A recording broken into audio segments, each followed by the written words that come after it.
सभी साथियों का एक बार फिर से स्वागत करता हूं, अभिनंदन करता हूं आपके अपने स्टडी वेब ऑनलाइन पोर्टल पर।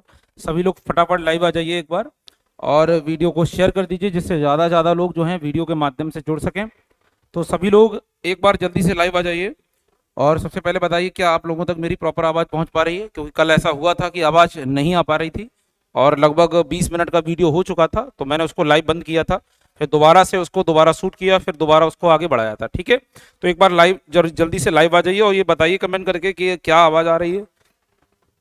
चलिए, तो सबसे पहले हम लोग शुरुआत करते हैं अपने करंट अफेयर के टॉप 10 क्वेश्चंस की, जिसमें हम लोग डेली बेसिस पर 10 महत्वपूर्ण प्रश्नों पर चर्चा करते हैं। 10 करंट के डेली अपडेटेड क्वेश्चंस होते हैं। ठीक है, दूसरा, उन साथियों से मैं निवेदन करना चाहता हूं जिन्होंने अभी तक चैनल सब्सक्राइब नहीं किया, तो आप चैनल जरूर सब्सक्राइब कर लें। साथ में जो बगल में बेल आइकन है उसको प्रेस कर दें, जिससे आपको टाइम टू टाइम नोटिफिकेशन मिलते रहे। तो फटाफट एक बार लाइव आ जाइए आप लोग। ठीक है, तो चलिए हम लोग शुरुआत करते हैं। आपके सामने पहला क्वेश्चन दिया हुआ है और आपको हर क्वेश्चन का जवाब देने के लिए 10 से 20 सेकंड का समय मिलेगा। तो चलिए शुरुआत करते हैं। पहला प्रश्न क्या कह रहा है आपके सामने? पहला प्रश्न कह रहा है कि कर्नाटक बैंक के अंतरिम एमडी और सीईओ के रूप में किसे नियुक्त किया गया, बताइए। पहला ऑप्शन है अशोक कुमार, शेखर राव, उमाशंकर, सुजा रविंद्रन या फिर बालाकृष्णन। ठीक है, तो आंसर क्या हो सकता है इसका? तो पूछ रहा है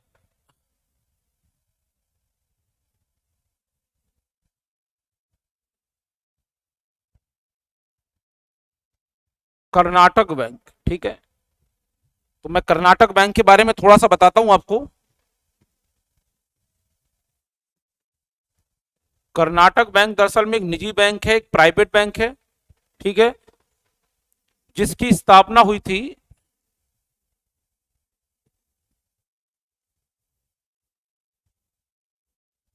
18 फरवरी 1924 को।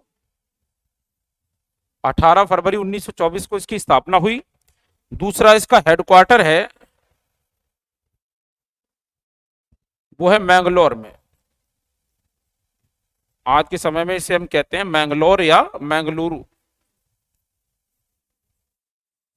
ठीक है, तो ये बात आप जान लीजिए, पुराना बैंक है काफी। ठीक है, अब तो देखिएगा, जब बैंकों का राष्ट्रीयकरण हुआ, जब बैंकों का राष्ट्रीयकरण कब हुआ था? पहला राष्ट्रीयकरण हुआ था 1969 में, 1969 में। और दूसरी बार इंदिरा गांधी ने 6 बैंकों को लिया था, जिसमें से 6 बैंकों का ही राष्ट्रीयकरण हुआ था 1980 में। ठीक है, लेकिन ये ना तो पहले वाले भाग में आ पाया था, क्योंकि पहले वाले भाग में सरकार ने कहा कि जिन बैंकों की पूंजी जो है वो 200 करोड़ होगी 1969 में, तो केवल उन्हीं बैंकों का राष्ट्रीयकरण किया जाएगा। तो ऐसे बैंकों की संख्या सिर्फ आई कितनी? 14 बैंक थे। जबकि दूसरे बैंकों की संख्या थी, उसमें कहा गया है कि भाई 200 करोड़ तो बहुत ज्यादा है, तो ऐसी कंडीशन में हम बैंकों में राष्ट्रीयकरण नहीं कर पाएंगे, क्योंकि पहले भाग में जब 1969 में ये राष्ट्रीयकरण हुआ तो पूंजी देती 200 करोड़ सरकार, 200 करोड़ सरकार को दो, उसके बाद अपने बैंकों का राष्ट्रीयकरण कराओ, 14 बैंक आ गए। अब दूसरे भाग में ये राशि घटा दी गई और उसका आंकड़ा रखा गया 50 करोड़। तो 50 करोड़ भी बहुत सारे लोगों के पास नहीं थे, तो ऐसी कंडीशन में उनकी संख्या रह गई केवल 6 बैंक।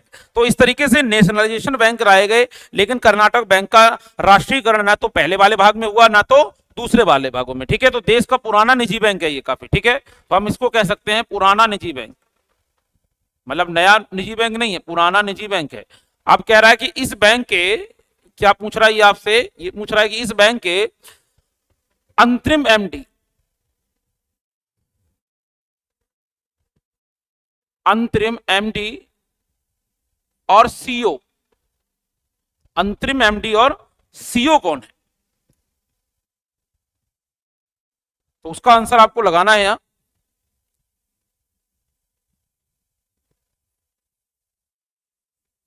अंतरिम एमडी और सीईओ, तो ये हैं आपके शेखर राव।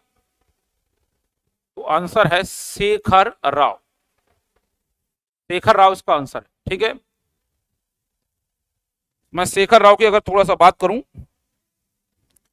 तो ये अपना इन्होंने पदभार संभाला, तो ये 15 अप्रैल 2023 से अपने पद पर कार्य कर रहे हैं। दूसरी बात, इन्होंने स्थान लिया है,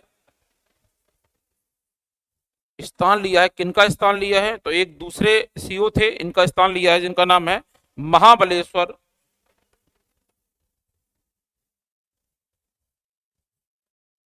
M S, Mahabaleshwar M S. ठीक है, तो जल्दी से स्क्रीनशॉट ले लीजिए आप इसका।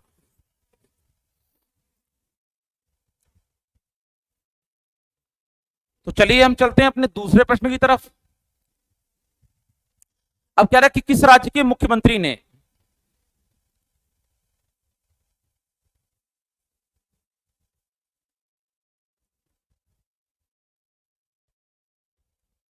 यहां सीधे सीधे मुख्यमंत्री की बात कर रहे हैं, मुख्यमंत्री ने सर नीमा तुशो तुम नाबीग लखांग, उसको शॉर्ट में कहते हैं गोनपा।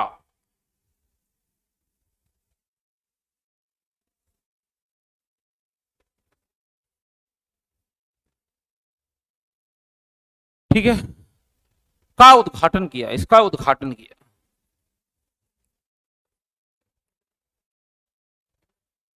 का उद्घाटन किया, बताइए एक बार कमेंट करके क्या आंसर हो सकता है इसका, कहां के सीएम है ये। ठीक है, अरुणाचल प्रदेश के, असम के, जम्मू एंड कश्मीर के, सिक्किम के, मिजोरम के। ठीक है, तो आप देख रहे होंगे ये सभी राज्य पहाड़ी राज्य हैं, और केवल जम्मू एंड कश्मीर को छोड़ के देखें तो जम्मू एंड कश्मीर यूटी है, और इसके अलावा ये भारत के उत्तरी क्षेत्र का राज्य है। बाकी सिक्किम, मिजोरम, असम और अरुणाचल प्रदेश ये सभी पूर्वोत्तर राज्य हैं। तो इसका आंसर है अरुणाचल प्रदेश।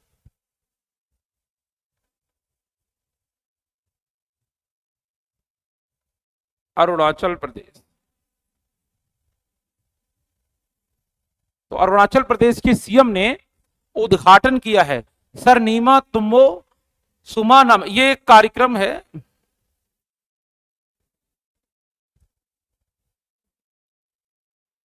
कार्यक्रम है जो पहाड़ी समुदाय से जुड़ा है, पहाड़ी समुदाय से जुड़ा है, पहाड़ी समुदाय से जुड़ा है, ये पॉइंट आपको याद रखना है। ठीक है, ठीक है, तो जल्दी से आप लोग स्क्रीनशॉट ले लीजिए, इसका आंसर अरुणाचल प्रदेश।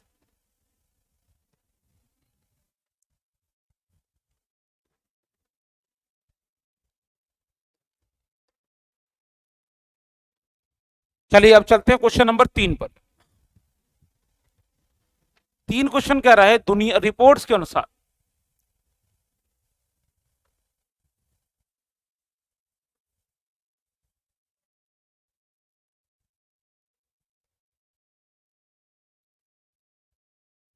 रिपोर्ट्स के अनुसार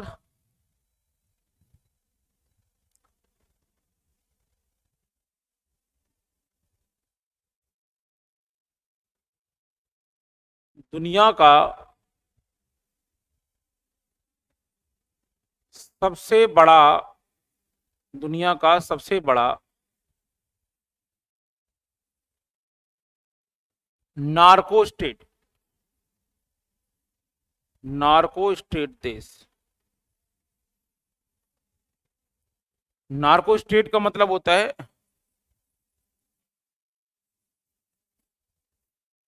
जहरीली दवाओं, जहरीली दवाओं को बनाने वाला देश, यानी जो जहरीली दवाओं को बनाता है, ठीक है, उसको हम लोग नार्कोटेक्स कहते हैं। बताइए इसका आंसर क्या है, तुर्की, इराक, सीरिया, इजराइल, ठीक है, इजराइल या संयुक्त अरब अमीरात। ठीक है, तो इसका आंसर है सीरिया, इसका आंसर है, ये किस देश की बात कर रहा है, सीरिया की बात कर रहा है, याद रखना है सीरिया की बात कर रहे हैं। तो आंसर क्या है इसका, सीरिया है। ठीक है,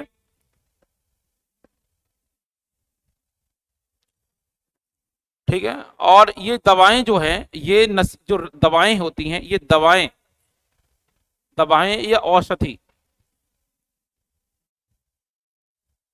औषधि को उत्पादित,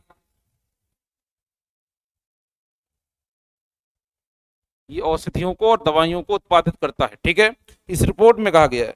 और एक टैबलेट बनाता है जो जहरीली टैबलेट है, जिसका नाम है कैप्टागन, कैप्टागन टैबलेट,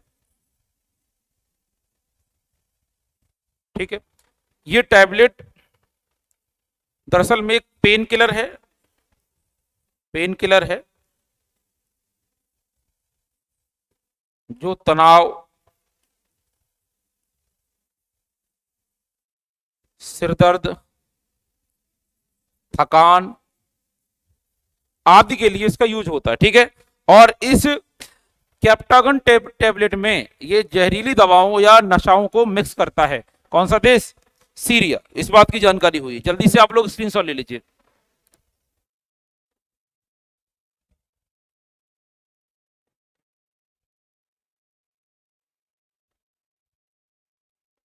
तो चलिए अगला क्वेश्चन चलते हैं, क्वेश्चन नंबर 4 पर आपके सामने कुछ इस तरीके से है। हाल में ही भारत ने बांग्लादेश के किस शहर में अपना 16वां वीजा आवेदन केंद्र खोला है? यानी भारत ने बांग्लादेश के किस शहर में अपना 16वां वीजा आवेदन केंद्र, यानी आप बांग्लादेश में रहकर भारत का वीजा लगवा सकते हैं। भारत में बांग्लादेश के नागरिकों को भारत आने में कोई दिक्कत ना हो, इसलिए भारत ने बांग्लादेश में वीजा को अप्लाई करने के लिए 15 सेंटर पहले से खोल रखे थे और 16वां सेंटर बांग्लादेश के ही शहर में खोला है। वो कहां खोला है ये पूछ रहा है, ढाका में, पांचना में, जसोज में, कुश्तिया में, कामिला में, ये सभी बांग्लादेश के शहर हैं। तो चलिए शुरुआत करते हैं, इस प्रश्न का आंसर बताइए।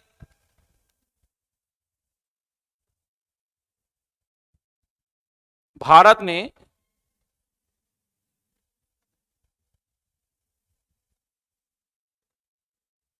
बांग्लादेश,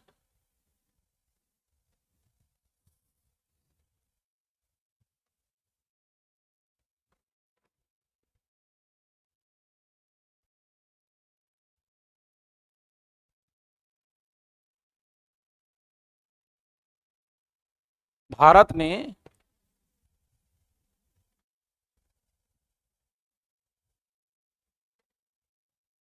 बांग्लादेश के, बांग्लादेश के किस शहर, किस शहर में, तो बांग्लादेश का एक शहर है, ठीक है, और वो शहर का नाम है कुश्तिया।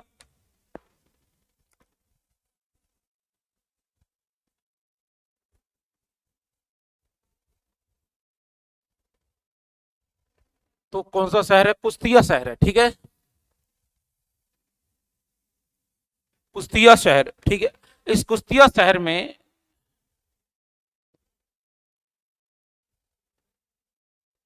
कुश्तिया शहर में अपना 16वां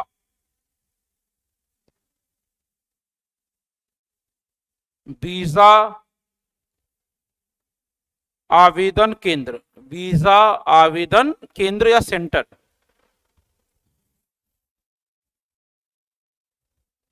खोला है, ठीक है।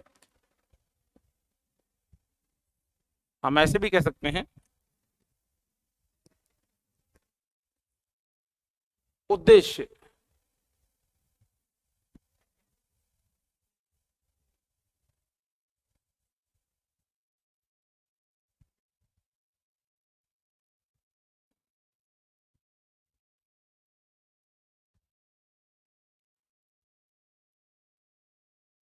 बांग्लादेशी नागरिकों,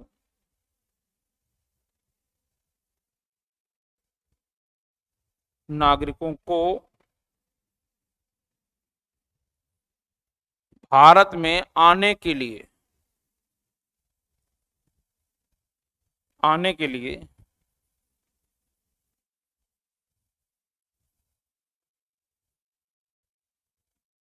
कोई दिक्कत ना हो,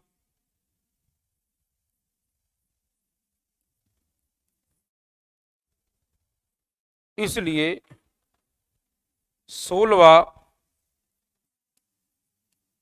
वीजा केंद्र खोला, ठीक है। ये पॉइंट आपको याद रखना है, ठीक है, ये सारे इंपॉर्टेंट पॉइंट है आपके लिए, ठीक है। दूसरा,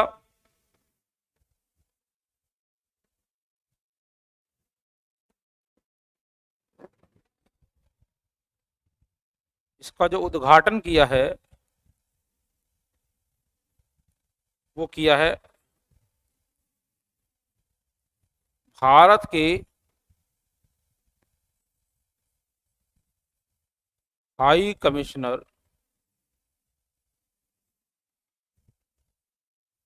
हाई कमिश्नर जो दूतावास में है, जो बांग्लादेशी दूतावास में है, इन्होंने इसका उद्घाटन किया है, जिनका नाम है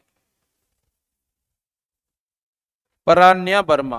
प्राण्या वर्मा ने ये किया है, ठीक है। और कहा है कि एक दूसरे के नागरिकों को किसी भी प्रकार से एक दूसरे के देशों में आने जाने की कोई दिक्कत ना हो, इसलिए भारत अपना 16वां केंद्र खोल रहा है। तो पहले से केंद्र संख्या या केंद्रों की संख्या 15 थी, अब 16 हो गई है।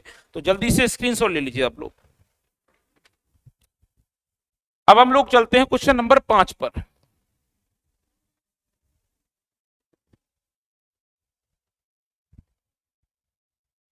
ठीक है, पांचवा क्वेश्चन आपके सामने लिखा है, कह रहा है कि डीआरडीओ, डीआरडीओ उद्योग अकादमी उत्कृष्टता केंद्र का हाल में ही किस आईआईटी में उद्घाटन किया गया है।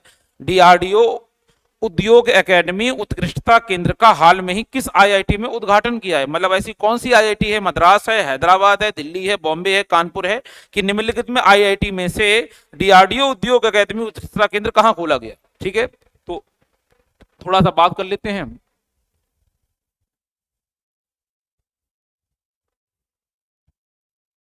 डीआरडीओ,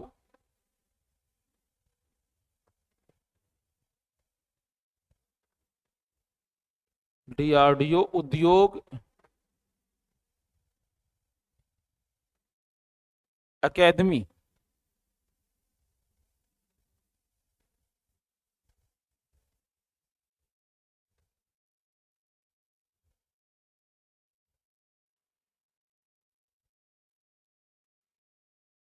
उत्कृष्टता केंद्र किस आईआईटी के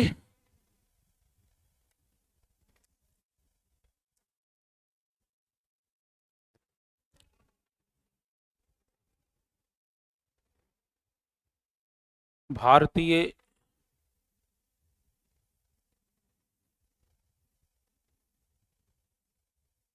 भारतीय प्रौद्योगिकी संस्थान आईआईटी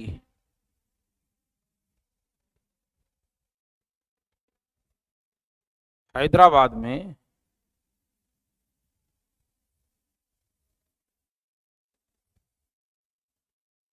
उद्घाटन किया गया।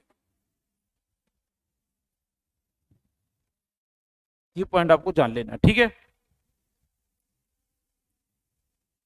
इसका मतलब आंसर है आपके आईआईटी हैदराबाद, ठीक है।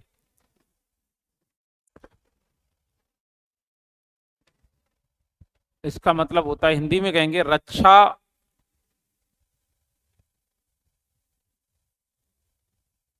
अनुसंधान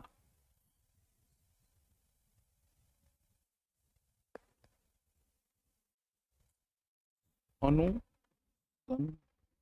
रक्षा अनुसंधान और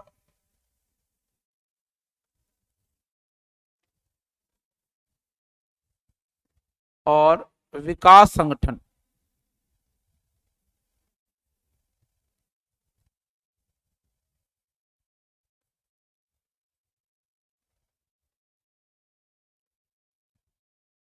उद्योग एकेडमी,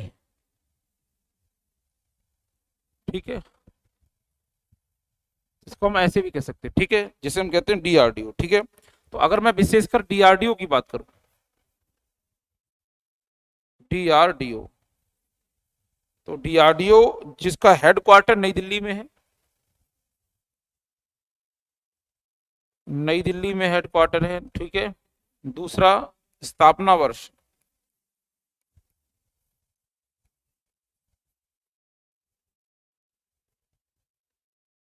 1958 में इसका हुआ समीर कॉमट,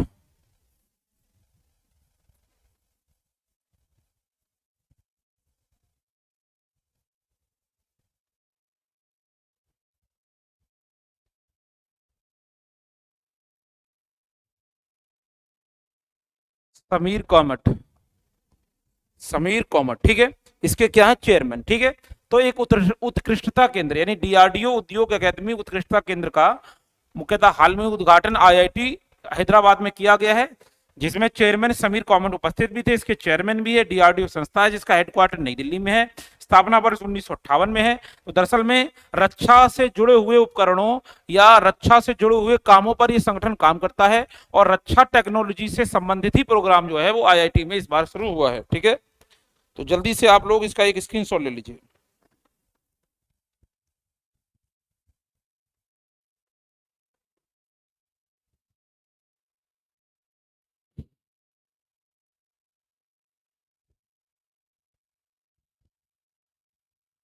चलिए, छठा प्रश्न आपके सामने है।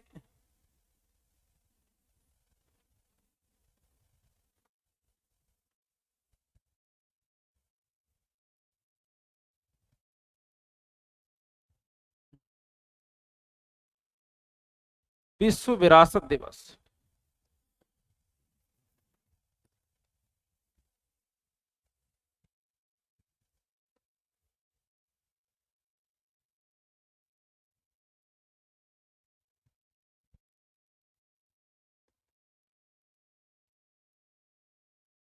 इसकी शुरुआत हुई 1893 में।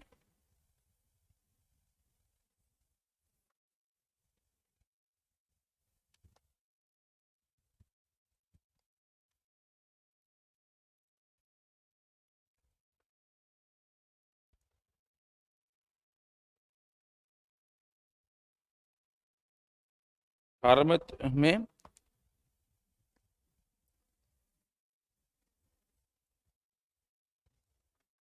यूनेस्को के 22वें सत्र सम्मेलन, यूनेस्को का 22वां सत्र सम्मेलन हुआ, उसमें इसे मान्यता मिली।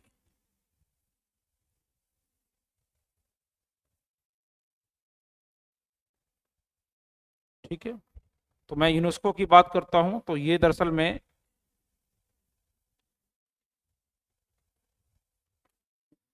यूनेस्को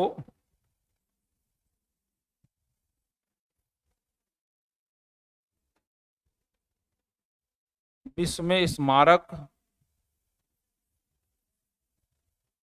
चित्र, स्थान, मूर्ति,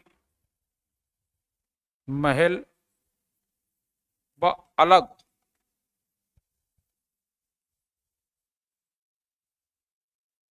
यूनिक वस्तु को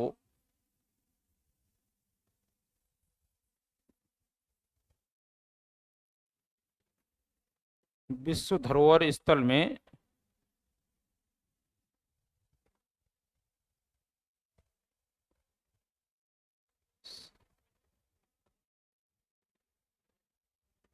शामिल करता है। ठीक है, कौन करता है, यूनेस्को। ठीक है, तो ये पॉइंट आपको याद रखना है। तो इसका आंसर जो है, अभी तक मैंने आंसर आपको बताया नहीं।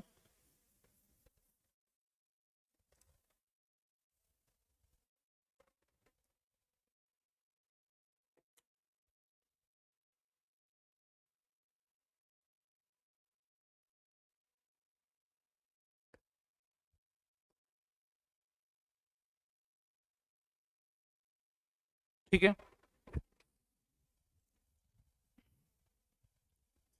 अब इसका 2023, ठीक है, ये कब मनाया जाता है, तो ये 2023 में नहीं, हमेशा एक ही डेट मनाया जाएगा, 18 अप्रैल।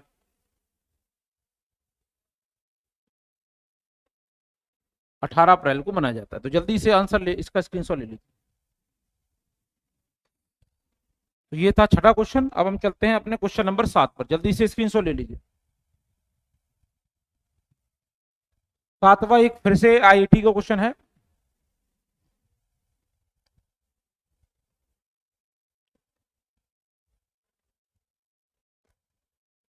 कम लागत वाला, कम लागत वाला, कम लागत वाला कैमरा जिसका नाम दिया गया सेतु, विकसित करने,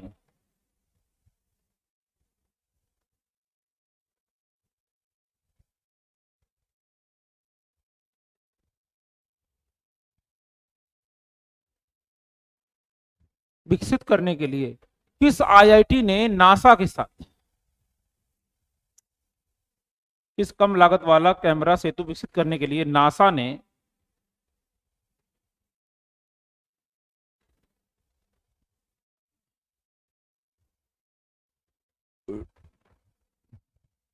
किस आईआईटी के साथ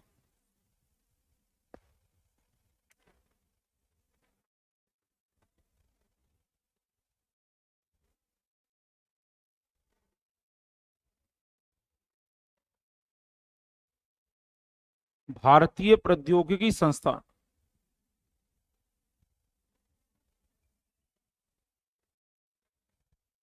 इंदौर के साथ, ठीक है।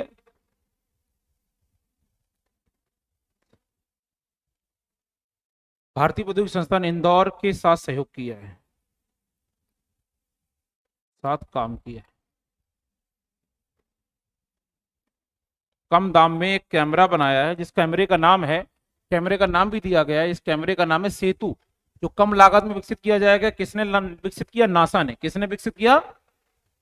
नासा ने, ठीक है, याद रखिएगा। अब इसमें किस भारतीय आईआईटी ने साथ दिया है? तो इंदौर ने साथ दिया है। किसने दिया है? इंदौर ने। अब दूसरा, इसको बनाने में जो समय लगा, समय लगभग बताया है 3 वर्ष, 3 वर्ष का समय लगा।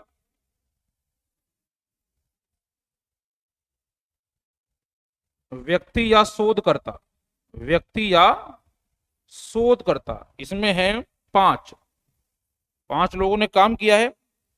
इसकी कीमत जो है, कीमत बहुत कम रखी गई है, 50,000 रुपया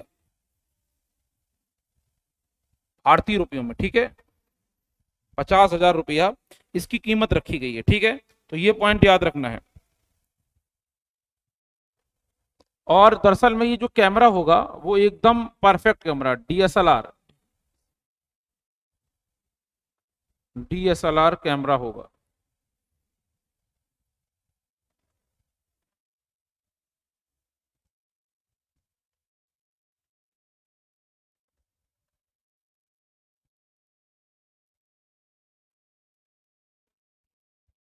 बारीकी से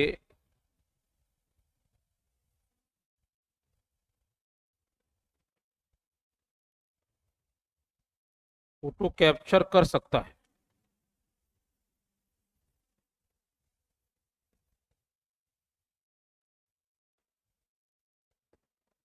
तो जल्दी से आप लोग स्क्रीनशॉट ले लीजिए।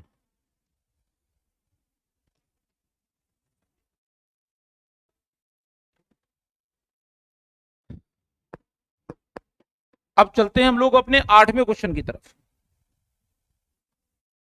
8वां क्वेश्चन कह रहा है कि प्रवासी भारतीय सम्मान से किसे सम्मानित किया गया? प्रवासी भारतीय सम्मान से किसे सम्मानित किया गया? Frederick Will Smith, Leena Nair, Raj Subramanyam, Punit Renjen या लक्ष्मण सिंह मन? बताइए जल्दी से।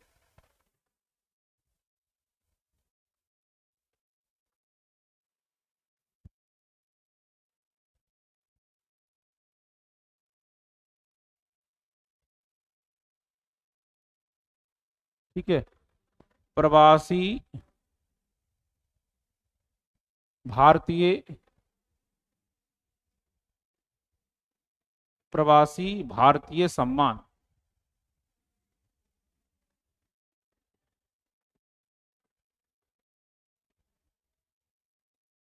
सम्मानित किसे किया गया? बताइए इसका आंसर क्या हो सकता है?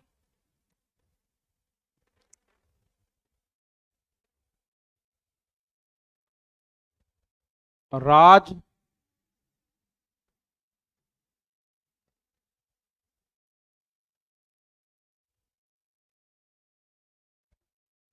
राज सुब्रमण्यम, राज सुब्रमण्यम, ठीक है, सम्मानित किया गया है।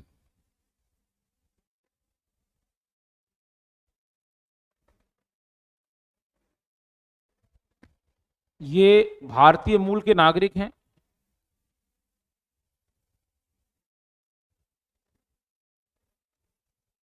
भारतीय मूल के नागरिक हैं।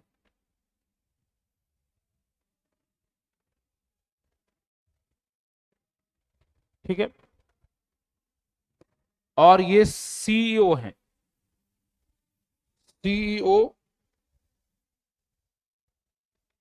इनकी कंपनी है जिसका नाम है फेड एक्स। एक कंपनी है जिसका नाम है फेड एक्स, उसके एक सीईओ हैं, ये काम कर रहे हैं। दूसरा,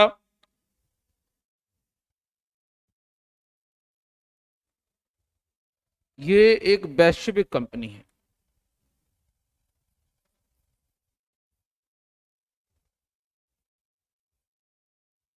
एक वैश्विक स्तर की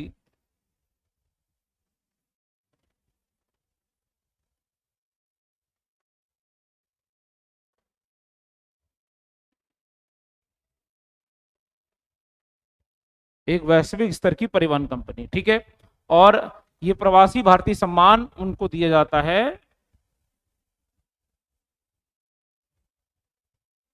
जो भारत के नागरिक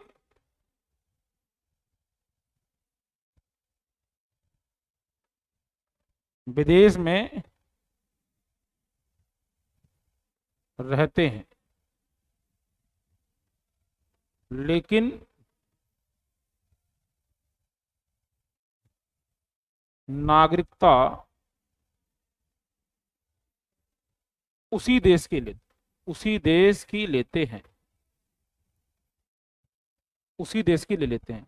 अब ऐसी कंडीशन में अगर ये उसी देश की नागरिकता ले लेंगे तो भारत में जो नागरिकता का प्रोसेस है, भारत में एकल नागरिकता है। अगर आपने हमारी नागरिकता छोड़ी, वहां की ले ली, आपने वहां की नागरिकता के लिए आवेदन किया, जैसे आप अमेरिका में नौकरी लेने गए, तो आपको नौकरी लेने के लिए कुछ दिन अमेरिका से वीजा लेना होगा। अब आपके मन में आएगा यार रोज रोज वीजा कौन ले, ठीक है ना, तो बार बार अप्लाई करें। अब हमें रहना ही यही है, तो इसलिए क्यों ना हम वहां की नागरिकता ही अप्लाई करें। तो जैसे ही आपने वहां की नागरिकता अप्लाई करी और वहां की सरकार ने वेरीफाई किया, भारत सरकार से पूछा, भारत सरकार ने भी ओके कर दिया, तो जैसे ही आपको वहां की नागरिकता मिली वैसे ही भारत सरकार यहाँ की नागरिकता को कैंसिल कर देगी। तो इसलिए भारत की नागरिकता एकल है, इसलिए भारत के नागरिकों को कोई दिक्कत ना हो, कोई समस्या ना हो, इसलिए भारत सरकार, जो व्यक्ति हमारे देश के अपने नागरिक थे जिन्होंने किसी कारण से, जॉब से, नौकरी से, किसी अन्य काम से भारत की नागरिकता छोड़ी और विदेशी नागरिकता ले ली, लेकिन मूल रूप से वो भारतीय नागरिक हैं, तो उन्हें एक टेम्परेरी नागरिकता दी जिन्हें कहते हैं प्रवासी भारतीय नागरिकता। तो प्रवासी भारतीय नागरिकता जो भी व्यक्ति प्राप्त करते हैं उन्हीं को प्रवासी भारतीय सम्मान दिया जाता है। जो भारत से छोड़कर प्रवास कर गए हैं उसे कहते हैं प्रवासी। तो जल्दी से आप लोग स्क्रीनशॉट ले लीजिए। ये था क्वेश्चन आपका 8। अब हम चलते हैं अगले क्वेश्चन नंबर 90 पर, जल्दी से स्क्रीनशॉट ले लीजिए। क्वेश्चन 9 आपके सामने है। किस राज्य में हाल में ही गर्मियों में पानी की कमी की समस्या से निपटने के लिए जल बजट को अपनाया गया, यानी ऐसा कौन सा राज्य है जहां पानी की कमी की समस्या को दूर करने के लिए, क्योंकि हर जगह पानी का जल स्तर लगातार गिर रहा है, और उस जल स्तर को मेंटेन करने के लिए उस राज्य ने अपने अपने बजट में, राज्य सरकार के बजट में ही पानी के लिए और खासकर अगर पीने के पानी की समस्या को निपटने के लिए एक बजट में एक अलग से मुख्यतः अमाउंट दर्ज किया कि भैया इतना पीने के पानी के लिए खर्च होगा। राजस्थान है, उत्तर प्रदेश है, केरल है, बिहार है, महाराष्ट्र है। चलिए, तो ये आंसर आपका केरल है।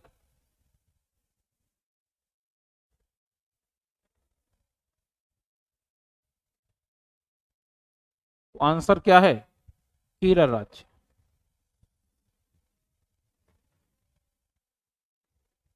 अब केरल राज्य के जो सीएम है, केरल राज्य के जो सीएम है, इनका नाम है पिनराई विजयन।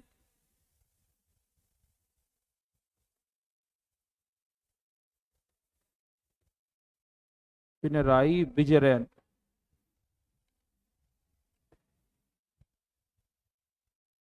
इन्होंने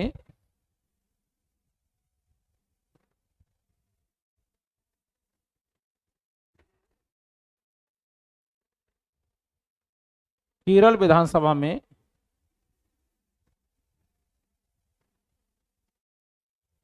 गर्मियों की गर्मियों की वजह से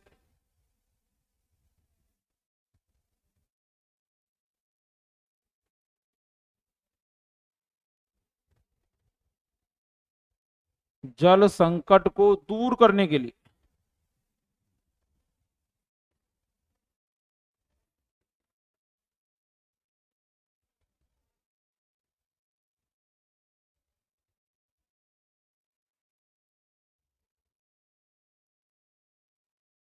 राज्य सरकार के बजट में, राज्य सरकार के बजट में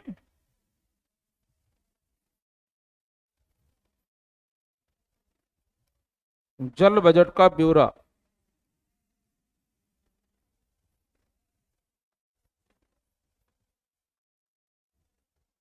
भी जोड़ा, जल बजट का ब्यौरा भी सरकार ने क्या किया है, जोड़ा है। ठीक है। और ये केरल विधानसभा में रखा गया कि पीने की पानी की समस्या केरल में काफी हो रही है। ठीक है। और ऐसा करने वाला, ऐसा करने वाला, ऐसा करने वाला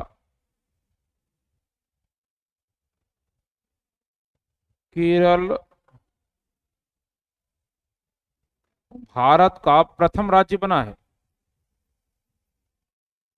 इससे पहले किसी राज्य ने बजट वगैरह में इसका अमाउंट फिक्स नहीं किया था, तो केरल में ये काम ऐसा हुआ है। तो जल्दी से आप लोग स्क्रीनशॉट ले लीजिए। फिर हम चलते हैं अपने लास्ट प्रश्न पर, फटाफट स्क्रीनशॉट ले लीजिए। कोई समस्या है तो आप जरूर पूछ लीजिएगा। ठीक है। कमेंट जरूर करिए किसी भी समस्या के लिए। ठीक है। तो लास्ट प्रश्न की तरफ चलते हैं। हाल में ही भारतीय उद्देश्य परिसंघ, हाल में ही भारतीय उद्योग परिसंघ द्वारा डिजिटल सेवा समिट 2023 का आयोजन किस राज्य में किया गया?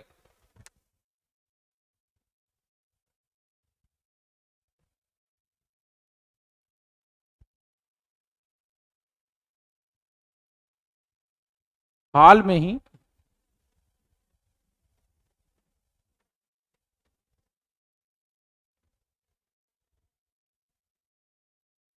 भारतीय उद्योग,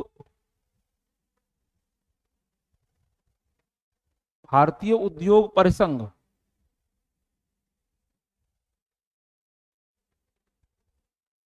सीसीआई द्वारा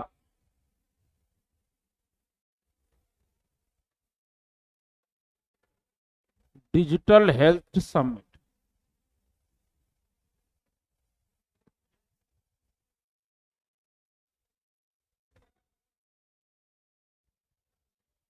2023 का आयोजन किस राज्य में किया गया? तो ये आयोजन किया गया गोवा में, गोवा के शहर पणजी में आयोजन किया गया। ठीक है।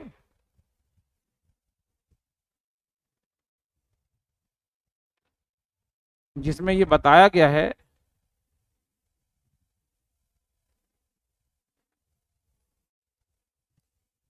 बीमारियों,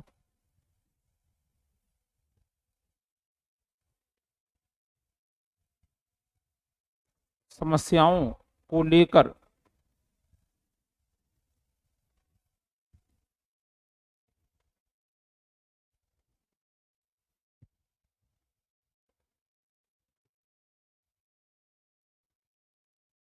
डिजिटल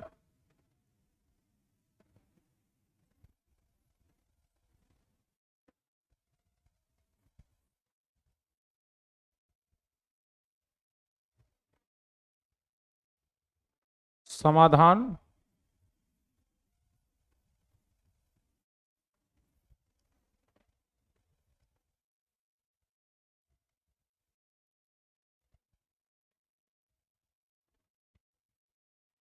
डिजिटल रूप से भी संभव है, डिजिटल रूप से भी संभव है, ऐसा सरकार ने आश्वासन दिया है। ठीक है।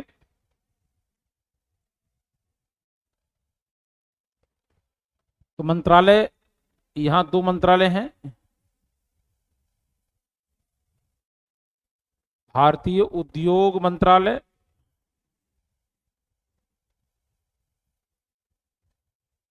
एवं परिवार कल्याण एवं स्वास्थ्य मंत्रालय।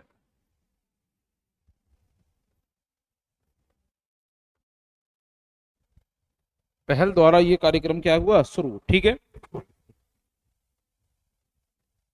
इस कार्यक्रम का विषय है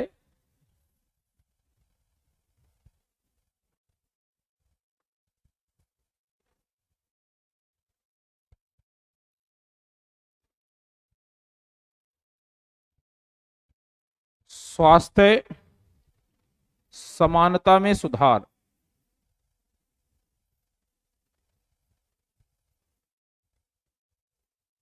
इसका एक सब्जेक्ट भी रखा गया है क्या, स्वास्थ्य समानता में सुधार। ठीक है, इसके में जानकारी दी गई है स्वास्थ्य मंत्री मनसुख मंडाविया द्वारा, और जो हमारे उद्योग मंत्री हैं, उद्योग आपूर्ति मंत्रालय, जिनका नाम है पीयूष गोयल द्वारा। यहाँ दो मंत्रालयों की जिम्मेदारी भी है। ठीक है, तो फटाफट आप इसका भी स्क्रीनशॉट ले लीजिए। तो ये थे आपके करंट अफेयर के 10 बहुत ही महत्वपूर्ण प्रश्न जिन पर हम लोगों ने चर्चा की। आई होप आप लोगों को ये सभी चीजें समझ में आई होंगी। अगर वीडियो अच्छा लगे तो वीडियो को लाइक करिएगा, शेयर करिएगा, अपने मित्रों तक भेजिएगा, और अभी तक आप चैनल पर नए हैं, आपने चैनल सब्सक्राइब नहीं किया, तो प्लीज आपसे निवेदन है चैनल को सब्सक्राइब जरूर कर लीजिएगा।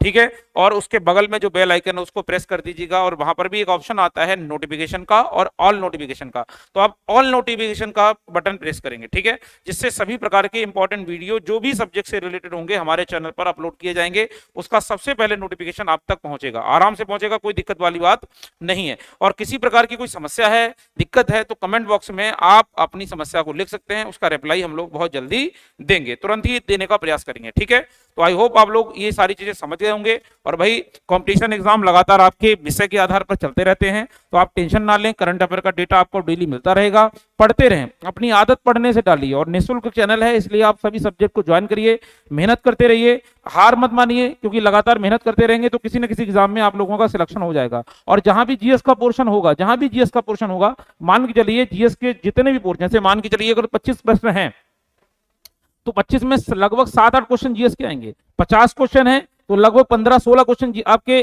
करंट के आएंगे जीएस में से। ठीक है, और 100 नंबर का है तो उसमें मान के चलिए 30 क्वेश्चन आपके करंट अफेयर के आएंगे। मतलब बिना करंट अफेयर के पढ़े आप जीएस को क्लास नहीं कर सकते, क्योंकि हिस्ट्री, पॉलिटी, ज्योग्राफी, इकोनॉमी तो रट लेंगे, साइंस भी आप पढ़ लेंगे अच्छे से, उसमें भी टॉपिक क्लियर हो जाएगा, लेकिन जी आपका करंट अफेयर का जो टॉपिक है वो आपको डेली कंसीडर करना पड़ेगा एक साथ। यानी एक साथ आप कोई वार्षिकी ले लें, कोई एनुअल किताब ले आए, आप एक साथ डेटा पढ़ लें, एक साथ वीडियो देख लें, आपको समझ में नहीं आएगा। ठीक है, और मैं कोशिश करता हूं बड़े आराम से आपके 10-10 प्रश्न आपके सवाल जवाब के आधार पर क्लियर होते जाएंगे। तो आई होप आप लोगों को सारी चीजें समझ में आई होंगी। मेहनत करते रहिए, ईमानदारी से काम करते रहिए, लगातार आप अपने काम में व्यस्त रहिए। इसी के साथ हम अपनी बात को यहाँ पर खत्म करते हैं, आपसे आज्ञा चाहते हैं, विराम चाहते हैं। धन्यवाद बहुत बहुत वीडियो देखने का। नमस्कार, जय हिंद, जय भारत।